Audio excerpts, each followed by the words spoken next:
অবশেষে ১৫ বছর পরে খুলল এই দুর্গা মন্দির। হ্যাঁ, একদম ঠিক শুনেছেন। ১৫ বছর বন্ধ থাকার পর খুলল এই দুর্গা মন্দির। কি করে বন্ধ ছিল, কেন বন্ধ ছিল, কিভাবে খুলল সেটাই বিস্তারিত বলবো। ১৫ বছর আগে ঝামেলা গন্ডগোলের সমস্যার জন্য বন্ধ হয়ে গেছিল দুর্গা মন্দির। সেই ঝামেলাটা, সেই গন্ডগোলটা মিটিয়ে নেওয়া যেত, কিন্তু সেটা মেটানো হয়নি। তখন ক্ষমতায় টিএমসি আসার পরে তারাও সেটাকে মেটায়নি। তারা সবসময় এটাকে বন্ধ রাখতেই চেয়েছিল। সাধারণ মানুষ ওখানে চেয়েছিল যেন মন্দিরটা খোলা হয়, কিন্তু তাদের কোনো কথা শোনা হয়নি। তারপর যখন সোমবার ভোট গণনা হচ্ছিল, তখন সকাল থেকেই সব মানুষের মধ্যেই এটা চলছিল যে কে এইবার আমাদের ক্ষমতায় আসবে বা থাকবে, টিএমসি থাকবে না বিজেপি থাকবে। অনেকে আশা করেছিল যদি বিজেপি আসে তাহলে হয়তো মন্দিরটা খোলা হবে। সেই জন্যই আরও ওখানকার মানুষ ভোট বেশি দিয়েছিল বিজেপিতে। সকাল থেকেই যখন ভোট গণনার কাজ শুরু হয়েছিল তখন থেকেই সবার চোখ ছিল টিভিতে, খবরে।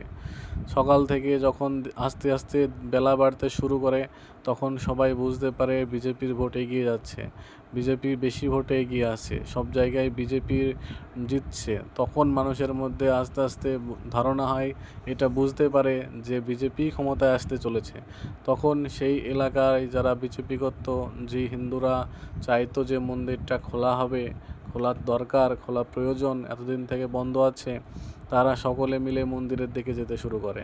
প্রথমের দিকে টিএমসিরা আটকানোর চেষ্টা করলেও তারা আটকাতে পারেনি, কারণ তাদেরও ভয় ছিল যে তারা এখন অনেকটা পিছিয়ে আছে বিজেপির থেকে, কিন্তু বিজেপির অনেকটা এগিয়েছে বলে এদের সাহস হয়েছিল। পরে সবাই মিলে সেখানে সেই মন্দিরে গিয়ে টিএমসির কর্মীদের ওখান থেকে সরিয়ে দিয়ে সেই মন্দিরটি পরিষ্কার করতে শুরু করে। মন্দিরটির গেট খুলে ভিতরে ঢোকে, সবাই শ্রদ্ধা ভরে প্রণাম করে। প্রণাম করার পর সেখানে ঝাড় দেওয়া, জল দিয়ে পরিষ্কার করা, মালা নিয়ে এসে পরানো, এইসব শুরু করে দেয়। সবাই তখন খুশি ছিল যে না, এতদিন পর আমাদের দুর্গা মন্দির খুলছে, আমাদের সরকার ক্ষমতায় আসছে, আমরা আবার আগের মতো এই দুর্গা মন্দিরে অনুষ্ঠান করব। সেই ১৫ বছর আগে যেমন ছিল, যেরকম জাঁকজমক, আলো, উৎসব, আনন্দ, সবার সেখানে স্মৃতি জড়িয়ে ছিল। তো তারা সবাই চেয়েছিল যে এই মন্দিরটি খোলা হোক ও এই মন্দিরে আমরা আগের মতো আবার পুজো করি। তো তখন যখন দেখলো তারা যে তাদের সেই ইচ্ছা পূর্ণ হতে চলেছে, তারা বুঝতে পারলো যে না, আমাদের সেই স্বপ্নটা পূর্ণ হবে, কারণ বিজেপির ভোট বেশি পাচ্ছে, জিতছে। তখন তারা সাহস হয়ে এবং মনে আনন্দ ভরে তারা সেখানে পরিষ্কার করতে শুরু করে, মা দুর্গার ছবিতে ফুল লাগাতে শুরু করে। সেটা এতদিন যেখানে পরিত্যক্ত ছিল, যেখানে মানুষ যেত না, পুজো বন্ধ ছিল, সেটা তারা মনের আনন্দে খুশিতে সবাই হাতে হাত লাগিয়ে পরিষ্কার করতে শুরু করে ও তারা সেখানে ভিডিও, ছবি তুলতে শুরু করে। মানুষের মনে অনেক আনন্দে মন ভরে যায় যে না, আমাদের সেই অনেক দিন থেকে আকাঙ্ক্ষিত ছিল যে এই জায়গাটা খোলা হবে, এটাই আমরা আগের মতো পুজো করব, সেটা পূরণ হতে চলেছিল তখন।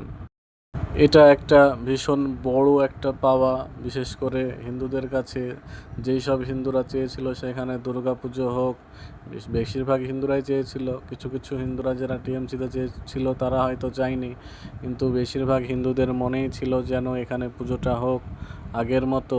তো তাদের সেই স্বপ্ন পূর্ণ হচ্ছিল। এখন তারা ভাবছে যে আবার পরবর্তীকালে কিভাবে এটাকে আরও আগের মতো জায়গায় পৌঁছানো যায়, অনুষ্ঠান করানো যায়।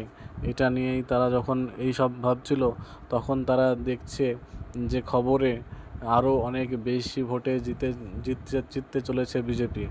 তখন তারা আরও আনন্দিত হয়ে যায় এবং সেই মা দুর্গা যে মন্দির চেয়েছিল সেটা পাওয়ার পরে সেখানে সবাই উলুধ্বনি, জয়ধ্বনি দিতে শুরু করে, সবার মনের আশা পূর্ণ হতে শুরু করে। তারা সকলেই আশা করেছিল যে ভগবানকে ডেকেছিল, তারা জানতো যে ভগবানের কাজ হয় দেরিতে, আসতে হয়, কিন্তু হয় একদম অবশ্যই। এই জন্য তারা ১৫ বছর ধরে বুকে আশা বেঁধেছিল যে একদিন ঠিকই আমরা জয়ী হব, আমরা আবার মন্দির খুলব, আমরা আরাধনা করব সেখানে। সেই স্বপ্নটাই পূর্ণ হতে চলেছে, পূর্ণ হয়েওছে বলতে গেলে। এইবার সেখানে দুর্গাপুজো বেশ জাঁকজমকভাবে হবে, এটাই সকলে ওখানকার চায়। তো এটাই, মানুষ সবসময় একরকম থাকে না, পরিস্থিতি সরকার এক থাকে না, কিন্তু যেখানে ধর্মীয় স্থান, যেখানে মানুষের আস্থা আবেগ জুড়ে আছে, সেই জিনিসটাকে বন্ধ রাখা বা এইসবগুলো করা, এগুলো তো ঠিক নয়।